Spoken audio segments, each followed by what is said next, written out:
नमस्कार मित्रांनो, मराठी गणितमध्ये आपलं स्वागत आहे. तर आज पाहूया आपण 1 ते 10 अंकाची गंमत मराठीमधून. तर चला सुरू करूया. एक रे एक, माणसाला डोके एक. 2 रे 2, गाईला शिंगे 2. 3 रे 3, रिक्षाला चाके 3. 4 रे 4, टेबलाला पाय 4.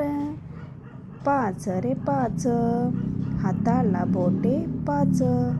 6 रे 6, झुरळाला पाय 6. 7 रे 7, आठवड्यात दिवस 7. 8 रे 8, छत्रीला काड्या 8. 9 रे 9, घड्याळात वाजले 9. 10 रे 10, एकावर शून्य 10. चला मित्रांनो, आज आपण एवढाच अभ्यास करूया. जर व्हिडिओ आवडला असेल तर लाईक करा, सबस्क्राईब करा. धन्यवाद.